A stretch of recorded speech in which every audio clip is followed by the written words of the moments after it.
Hello there, welcome to Genesis Models. My name is Bob Waldron, and in this video we're going to be having a nice inbox review. We're going to be doing some armor today. It's going to be by Takom, and it is the M3 Lee. This is in 1/35 scale. It looks like a really cool kit. I am liking Takom as well. They do seem to be a sort of a nice new good manufacturer of some cool armor. Box art, as you can see, is looking rather cool.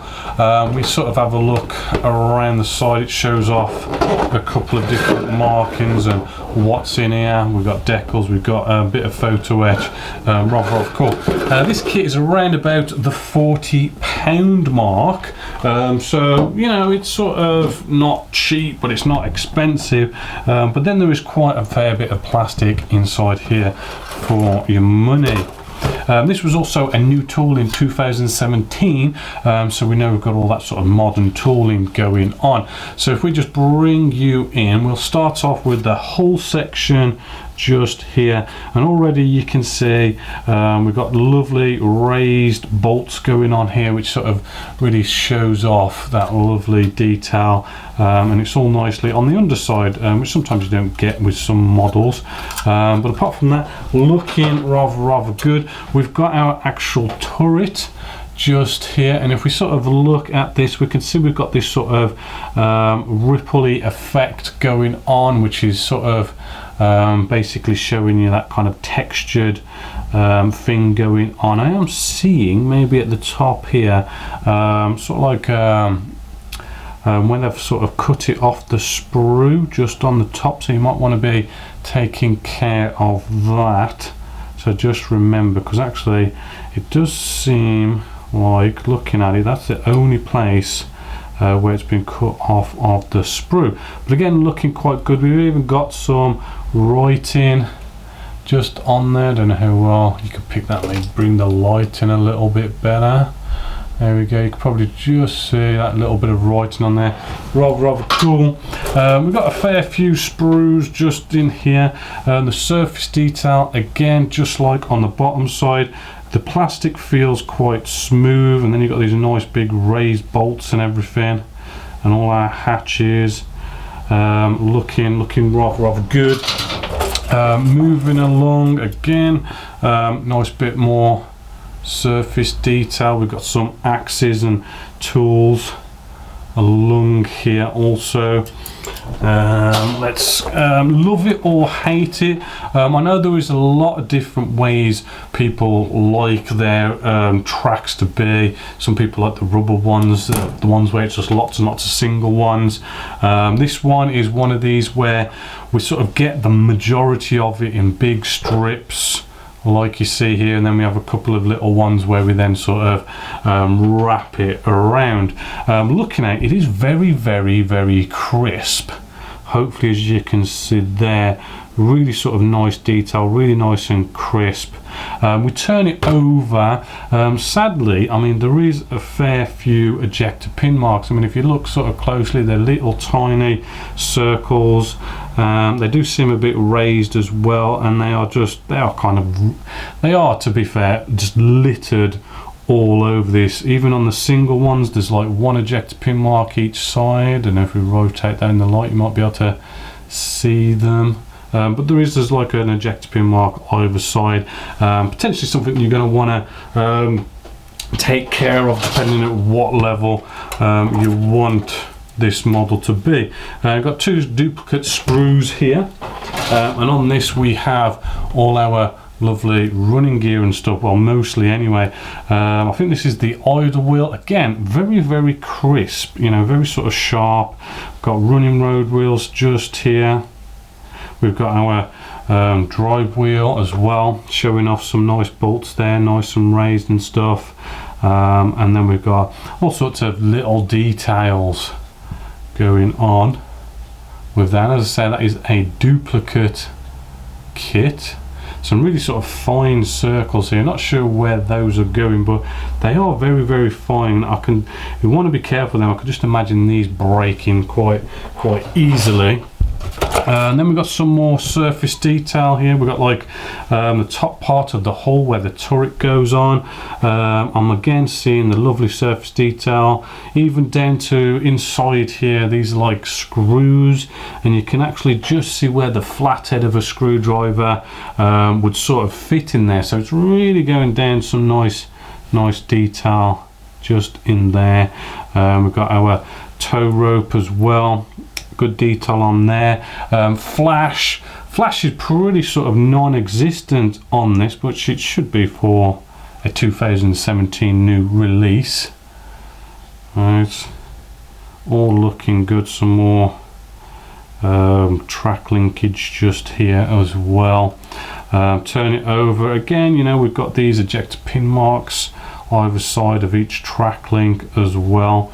But these ones, I think they go on the hull, so potentially not to worry about them. A couple more sprues in here. I don't want to bore you with too many sprues because you get the idea after seeing a couple of the sprues. I mean, we've got some MGs just on this one. You can sort of see the pattern in the barrel as well. There's another one just there. You just see a bit of the barrel pattern going on. That's looking good. I think this is a bit more of a turret detail. Ooh, not focusing. There we go. You can just see all the lovely detail going on and in and around that. Moving along. Again, let's not bore you with too many sprues. This is pretty much the last sprue here, where it's just again a bit more of that surface detail being showed off, along with, I do believe this is like the main gun just here, which is all one piece. It's not one of those where you bring two halves together, which can be quite cool. Next up, we then have, we do get a bit of photo etch with this, which is kind of cool, maybe a little bit of a gimmick because it is only just a tiny bit of photo etch. It doesn't feel too thick. Right, so it should sort of cut off quite nicely and not be too thick. I know some photo etch can be like really sort of thick and it's really hard to cut off and all this kind of stuff, but this isn't one of them. But as you can see, a little bit of photo etch there just to jazz it up a little bit.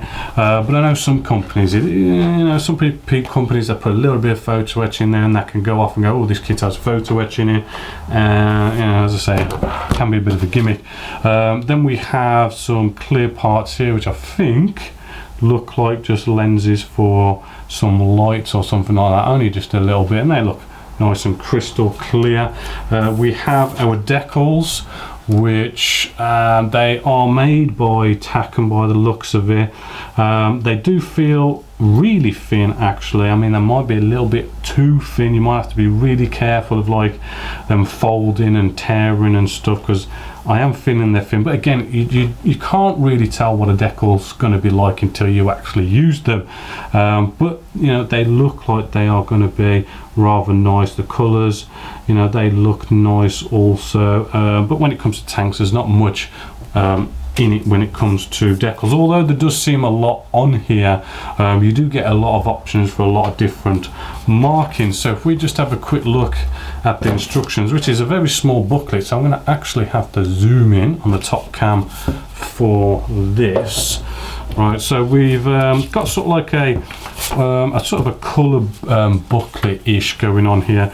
Feels good quality paper, a bit of a description about the tank itself, and then we've got the usual showing you the different sprues. It starts off with the hull section. I mean, arm is kind of fairly easy to follow, really. It's just, you know, you've got your hull section and you put your turret together, and then it's just lots and lots of little bits getting stuck onto it. So as you can see, it starts off with the running road wheels and forgot what it's called again now, the drive wheel, sorry, and all sorts of running road wheel and stuff, and it sort of shows you where all the linkages go for the running, the tracks and stuff. Then with this one, because it's a bit of a funny shape, the M3 Lee, as you can, you know, when you look at other tanks, it is a bit of a funny shape. It doesn't just come as like, you know, bottom hull and top hull, which generally a lot of tanks come in, and then you've sort of got the turret going on top. This is a funny shape, so it's sort of like it's like a flat pack that you sort of bring together and build it all up. Sorry about that, Siri decided to start talking, but yeah, it's sort of like a flat pack and you bring it all together. As you can see, building up the side walls just here, and then the top of the whole section, and you put your gun inside, the main gun inside there, and it just kind of builds it up, as I say, like a flat pack. So you might, I generally find those kind of builds, you sort of, each and every one, you've got to sort of test fit, make sure you get it as accurate as possible, because I mean, if you put your side walls down and maybe it's a little bit off like that, then you put the top one on top, it can all sort of get a little bit off. So a little bit of test fitting, and make sure you get those, you know, 90-degree angles and stuff right, and you should be okay. But yeah, apart from that, as I say, it's then just putting lots of little bits and bobs all over, because tanks just have all these little trinkets all around them. And then you've got the actual turret itself that builds up nicely, and you pop that on top. Then we have some markings. Now this is quite a small booklet, so it's sort of a bit shrunk down, which is slightly disappointing, but it's not that bad. We do have just here call outs from Mig Jimenez's ammo, so that's kind of cool, because they like to do all sorts of good color matches, and it's showing you using their paints and what decals go where. As I say, it's a little bit shrunk down, right? I mean, this paper isn't that big, and then I shrink it down to like 2 sets of markings, halve it down, and it is a little bit hard to sort of read what color that is, and almost sort of like reading the numbers for the decals, but you can still just about read. It's just a little bit tricky, and there is what looks like to be enough markings for about 7 different tanks. I'm not saying that these tanks are very different, it's almost like here's 7 different tanks with 7 different hull numbers, and some of them have got the yellow star and some of them have got the white star. I mean, it's not like a massive difference between these different markings, and then it's just a bit of advertising by the looks of it. So all in all, I'd say it's a good kit. £40, maybe sort of stretching it slightly. The decals look good, the kit looks good, you know, surface detail looks good. Okay, the tracks, they do have those ejector pin marks on them, which are going to be visible, so that's probably the main downfall to this kit. Still not terribly bad, but apart from that, everything else looks really great. Great surface detail, brand new tool, hardly any flash on this at all. Fingers crossed it should go together rather well. So yeah, a big thumbs up to Takom's. Let's get it out again. Big thumbs up to Takom's M3 Lee 1/35 scale. So hopefully you've enjoyed this inbox review. So until next time, my name is Bob Waldron. This is Genesis Models, and I'll catch you next time.